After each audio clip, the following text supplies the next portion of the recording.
Good evening to all. ये video last video है आपका एग्रीकल्चर का। अभी तक हम बात कर रहे थे फूड क्रॉप्स की। अब हम बात कर रहे हैं नॉन फूड क्रॉप्स की, जिसमें पहला फर्स्ट नंबर आता है रबर का। रबर देख लीजिएगा। It is an equatorial crop, but under the special conditions it is also grown in the tropical and subtropical areas. It requires moist and humid climate with rainfall of more than 200 centimetre. सबसे ज़्यादा rainfall की इसी को ज़रूरत है। अभी आपने इतना पढ़ा उसमें। And temperature above 25 degree Celsius. Rubber is an important industrial raw material है। इंडस्ट्री को बहुत ज़्यादा ज़रूरत पड़ती है। आपका जो टायर, पाइप, पंप ये सब बनाए जा रहे हैं, इनकी इंडस्ट्रियल रॉ मटेरियल है। It is mainly grown in Kerala, Tamil Nadu, Karnataka, Andaman and Nicobar island and Garo hills of Meghalaya. 2012 and 13 India ranked 4th among the world natural rubber producer. Rubber में इंडिया का 4th नंबर था। और जो मेनली हमारे स्टेट हैं वो grown in Kerala, Tamil Nadu, Karnataka and Andaman and Nicobar island and Garo hills. यहाँ हम देख सकते हैं कि जो हमारा यूज़ है रबर का, ऑटो टायर्स एंड ट्यूब के लिए ब्लू कलर को आप देख सकते हैं, उसमें यूज़ किया जाता है। साइकिल टायर और ट्यूब्स के लिए 9.2 यूज़ कर रहे हैं। 62.2% ऑटो टायर के लिए कर रहे हैं। A1 वर्ड में पूछा जा सकता है। कैमल ब्लैक 4.6, फुटवेयर्स के लिए 6.6, बेल्ट और हुसिस के लिए 4.6, लेटेक्स फॉर्म के लिए 4% और डिप्ड गुड्स ये 4.1% है। अदर में 4.6%।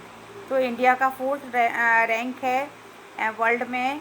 फाइबर क्रॉप्स में हम देखते हैं cotton, jute, hemp and natural silk are the 4 major fibre crops grown in India.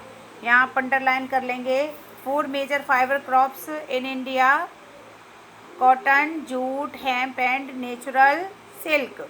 The first 3 are derived from the crops grown in the soil. The latter is obtained from the cocoons of the silkworm। 3 तो जो है फसल से हमें प्राप्त होती हैं, और जो 4th नंबर की है वो सिल्कवॉर्म से हमें कोकून से मिलता है। और जो है कोकून जो है एक सिल्कवॉर्म है जिसे मलबरी के पेड़ पर पाला जाता है, रखा जाता है, और वहाँ से हमें सिल्क मिलता है। रेयरली of silkworms for the production of silk fibre is known as sericulture.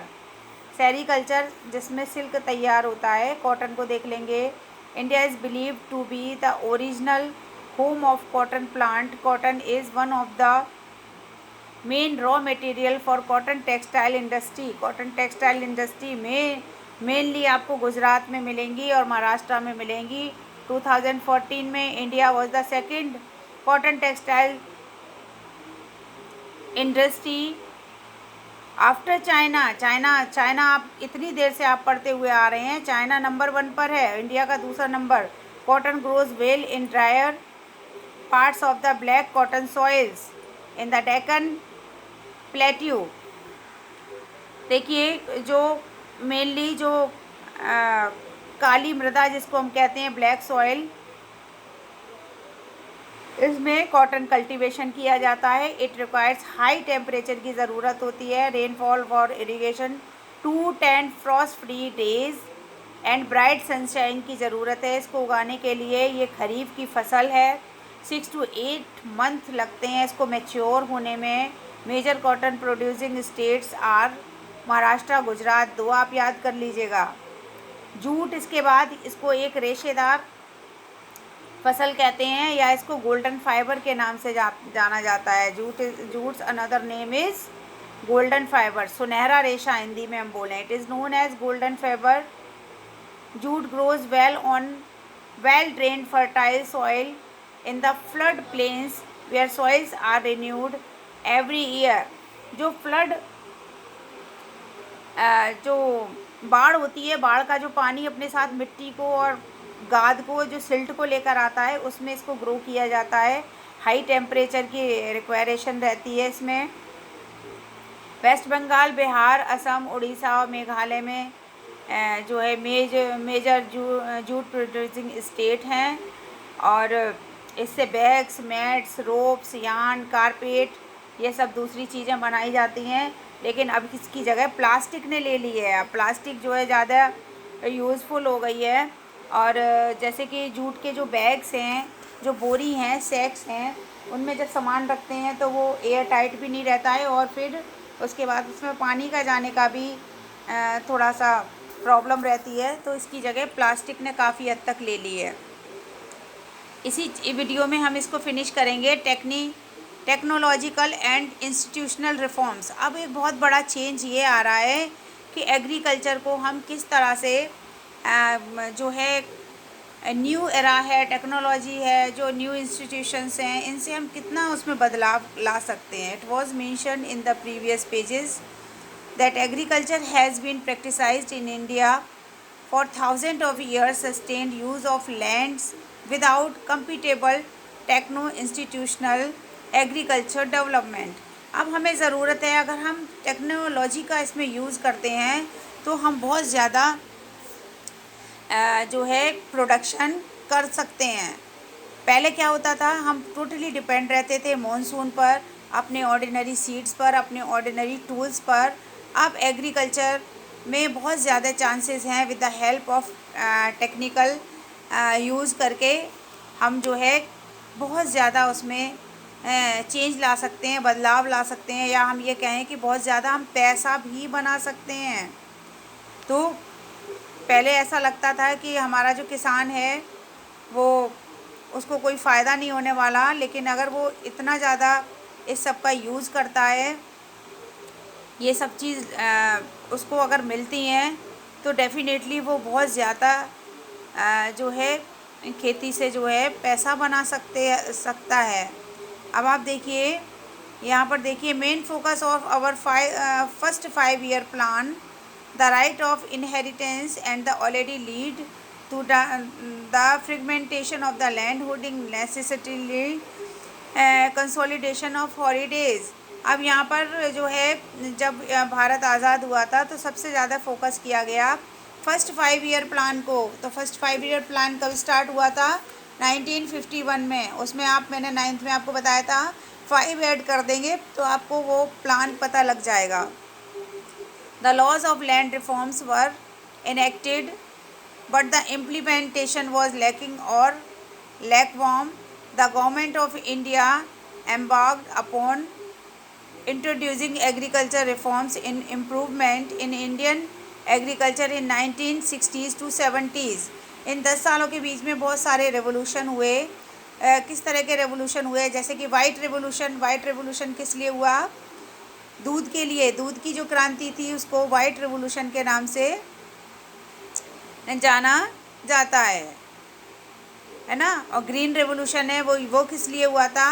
Green revolution हुआ था कि HYV अच्छे सीड्स का यूज़ करेंगे, फर्टाइल का यूज़ करेंगे, बहुत ज़्यादा खेती करेंगे, तो वो ग्रीन रेवोल्यूशन के नाम से जाना जाता है।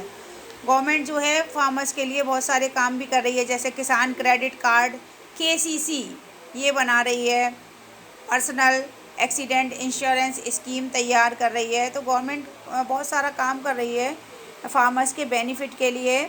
फिर भी हमारे कुछ फार्मर्स ऐसे हैं जिनको बहुत ज़्यादा नुकसान होता है, और गवर्नमेंट को चाहिए ऐसे समय में उनका, जैसे कि मान लिया फ्लड आ गया या फिर ड्रॉट हो गया, ऐसे समय में उनका जो लोन है वो उनका माफ़ कर दिया जाए। तो गवर्नमेंट इसमें काम कर रही है। यहीं पर एक राइट हैंड पर बॉक्स दिया हुआ है, भूदान ग्राम दान। Mahatma Gandhi declared Vinoba Bhave as the spiritual heir. He also participated in the Satyagraha as one of the foremost Satyagrahas. He was one of the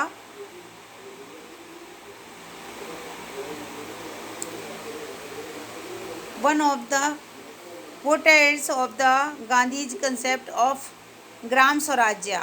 After Gandhiji's martyrdom, Vinoba Bhave undertook Padayatra to spread Gandhiji's message, covered almost the entire country. Once when he was delivering a lecture at the Pochampally in Andhra Pradesh, some poor landless villagers demanded some land for their economic well-being. Vinoba Bhave could not promise it them immediately but assured them to talk in the government of India regarding the provision of land of them and undertake the cooperative farming.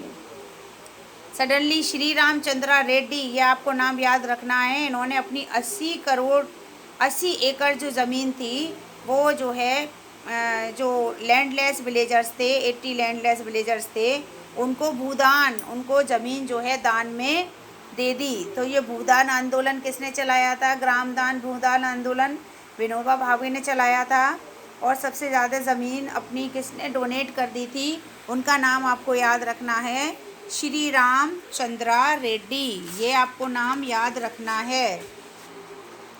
अब इसी के साथ हम chapter के बिल्कुल last में आ गए हैं।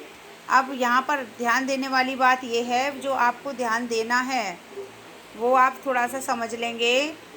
यहाँ पर ध्यान देने वाली बात ये है कि इसके बाद आपकी जो फूड सिक्योरिटी है वो फूड सिक्योरिटी आपका बोर्ड से डिडक्ट कर दिया गया है, हटा दिया गया है।